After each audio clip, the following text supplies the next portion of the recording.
Hello, everybody, and welcome back to the All Around Growth Podcast. This is a show that provides insight and tools to live the life and homestead of your dreams. My name is Rob Kaiser, and I am your host. This is episode number 246 of the show, and the title of today's show is Stressed to the Limits. And this is an audience feedback show, and this is actually a follow-up show to episode number 228, which was titled, What Pisses You Off? And to provide a little context for this show, along with that show was recorded on November 16th of 2021. I'll link to that and all other show notes, or all other episodes in the show notes. But I figured I would provide and read the introduction for that show as well before I got into the topic of today's show. Now, back then on November 16th, episode 228, we read that today's show was a response to a question that was asked in the community Telegram chat group, in a response to a video shared with everyone about the podcast. Our friend Wayne from Percheron Coffee shared his insight on the problem and a solutions-oriented approach to working through it. And of course, I invited everyone to tune in for real insight and tools to building the life of your dreams. So that question was actually a series of questions. The series of questions was his approach to working through a problem. And the first question was, what pisses you off? And there was a lot of back and forth in the dialogue, or in the chat group rather, about this, videos that were shared, some things that were a little bit more private, if you will. But Wayne, along with a lot of other members in this chat group, is a good listener, and I think we've got a foundation for a solid and strong community support network, people working through this life together. And he summarized my answer into this. Okay, we're getting somewhere. It's safe to say your answer to the question of what pisses you off is a lack of respect, which is a personal value, specifically in the workplace. All right. So now that we've gotten there and we've answered what pisses you off, the second question is, what is your favorite thing to do when you're stressed to the limits?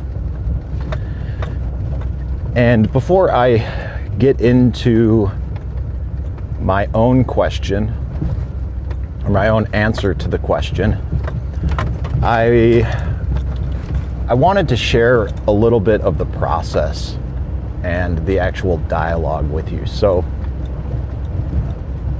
when we were talking about the problem, okay, and when Wayne was listening to me about my problems, he didn't just simply jump into the approach to find the solution, because it's a multi-part approach towards working through it, and like anything else, it takes a little bit of time. So we did this step by step, okay? And he would not give me the second question until I provided a very solid answer to the first question. And these answers to the questions are more like gut gut instinct responses. And then you've got to unpack that initial. It's more like when you hear the question, and if you're listening to someone who's got a problem, okay, oftentimes, especially as men, what we want to do is dive immediately into problem solving mode. And that's something that he could have done. Said, okay, here we go. Here's a 3-step, hell, this could be a 5-step, I don't know. Here's a 3-step process on how to work through your question. First of all, you've got to answer this question. And then once you've got the answer to that question, you've got to answer this second question. And then once you've worked through those first 2 questions, you work through the third. And once you've followed this process, then you've got the solution and you can move on to the next problem. He could have taken that approach. And chances are, it would have worked fairly well with me. Maybe it wouldn't have, but he didn't. And basically it was like, the way he framed it was more along the lines of, all right, here's this first question. You need to take your gut reaction and jot that down and process that in order for it to become a response. And then you can take your response and turn it into an answer to the question, like Wayne did. Because I had all of this content, all of this chatter, all of this dialogue about what pisses me off, but when we get to the root of the problem, specifically this particular problem, the root of it was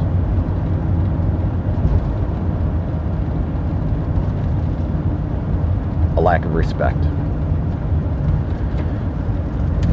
All right, so now that we've worked through that first question of what pisses you off, we can dive into the second question, and I will share my personal experience with this. Okay? And the second question is, what is your favorite thing to do when you're stressed to the limits? Turn down the heat now so you guys can hear me a little better, and I'm not shouting over the windshield defroster. So what's my favorite thing to do when you're stressed to the limits? The past few years have been somewhat stressful. This past year in particular. And earlier this year, this is going to be one of those things that I remember for a long time. I was having a conversation with a coworker who is now part-time. Then after not seeing her for the winter months, in the springtime she returned, and we spent some time together driving around in a golf cart. She making the rounds, catching up with everyone. She's kind of like the house mom. If this place was like a big fraternity, she'd be like the frat house mom or something, whatever. You know what I'm talking about. And she asked me a question at that time. And after a long conversation, the question went something like this: well, whatever happened to all that permaculture and all that stuff that you used to do, Rob?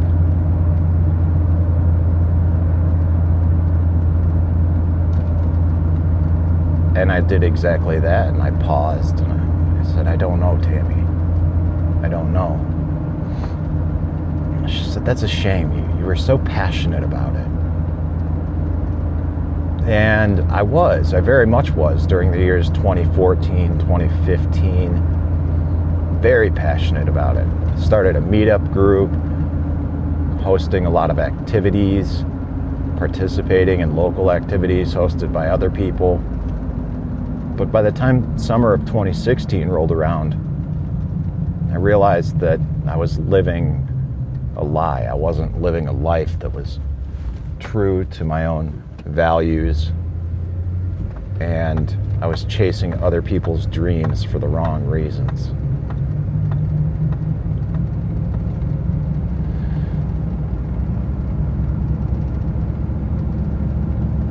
In early 2017, I began acting upon Financial Peace University and did so again in 2018, 2019. And then hosted my first class in, I hosted the first class in 2019, the second class in 2020, or first class in 2020, the second class in early 2021. And here we are today. But that question earlier this year, what are you passionate about? Oh, that's a shame. You used to be so passionate about that. And I thought I sure did. And as I was working through the goal-setting workbook and some questions that were posited to me from the 48 Days Eagles community, people would ask me, what are my hobbies? And I thought, I don't know. I don't really have any. I didn't do much for fun. And that's a shame. So recently, as I was working through the goals for the upcoming year, 2022, and in years past, 2014, 15, those were very busy years of my life. And as a result, I wasn't the healthiest. And it led to some problems that I'm still working on rectifying now. Here, 5, 6, 7 years after the fact. And that's okay. Like we mentioned yesterday, all beginnings are hopeful. But luckily, when I moved back here, I connected with a community of people, old-time musicians. Old-time music, like banjo fiddle music. Think bluegrass, but older, the precursor to bluegrass. And I developed some good relationships with several of the people in the local old-time community in Northeast Ohio. I even bought a fiddle from one of the guys. His name's Guy, as a matter of fact. I bought a fiddle from Guy, and I've maintained some correspondence with him over the years, more so than any of the other individuals in that group. And what was nice is he always encouraged me to play. And that's how it is sometimes with non-professional musicians. You go through phases where you play and you don't. But I realized that I'm 44 and I began playing in my mid-20s, my mid to late 20s. Almost 20 years ago. And I'm going to reach a point in life where this has been part of my life for more than half my life. And while I don't certainly consider myself a good player, to people who are newer to old-time music, I am, and I can play different instruments like the fiddle, which is a little bit more complicated, and help others learn the banjo, which in my experience was a little bit easier to learn because I was doing more following the melody than actually leading and playing the melody myself, which is what a fiddler does. But that's what I do. my favorite thing to do when I'm stressed to the limits. But I don't go out of my way, or at least I haven't been going out of my way to do that lately. But I'm changing that. I reached out to Guy and I connected with his sister, who's been learning to play, and generally it's so much easier and more fun to play with someone else. And that's exactly what we're doing. Just a few weeks ago, we got together at his house to meet, look over instruments, make sure everything was good to go. And tomorrow night, we will be playing for the first time. She will be coming over to my house, and I will be leading our first jam together, playing tunes and revisiting some of the things that used to bring me so much joy in years past. So, to conclude today's show, when you network with friends or your community, whether it's in real life or online, provided that the community you surround yourself with is working towards healthy, positive, and beneficial goals in life, you too can find the tools and resources to help you work through the challenging times that we all experience in life. And hopefully today's show helped provide some insight and tools in order to do exactly that. And this is a process of working through these questions, and life is a process, but we're all walking each other home. We're all going through it together. And I'm looking forward to the next step that Wayne suggests after answering this first and second question. And if you like what you hear and you're interested in that too, then I would encourage you to join us in the community on the Telegram chat. And you can find out more about that on your internet browser at t.me/allaroundgrowth. If you're not familiar with Telegram, it's very easy to use. It's like a basic messaging app, just like the native apps on your phone, but it's better. It's easier to use. The search functionality within it is fantastic, and it's also great for file sharing. So check it out. Highly recommended if you are not already using it, and if you are, simply search the groups for All Around Growth. And if you are on Telegram but you don't want to join another chat group, I get it. I'm in way too many myself. But you can sign up for the broadcast channel and just get updates on the show when new episodes drop or when I release special content, just for members of the Telegram group or broadcast channel in this case. Also, there is a link in the show notes to leave a rating and review in the Apple Podcast app. At this point in time in December of 2021, it really does affect the algorithm. So if you like what you hear and you are one of the majority who utilize Apple Podcasts in order to get this to your podcast player of choice, check out that video. It's a 1-minute video on how to leave a rating and review in the Apple Podcast app. And like I said, if you like what you hear and you want to help spread the word to new listeners, this affects the algorithm and it really does help with exposure of the show to new people. The podcast game is changing. That is something I have yet to really understand how, but for now, give it a shot. Very much appreciate it. And if you don't want to go through all that hassle, just send the link to a friend, family member, a loved one, or even share it on social media if you feel so inclined. And if you have any questions or feedback directly for me, feel free to reach out and send me an email at allaroundgrowth@gmail.com. This is Rob Kaiser, and thank you.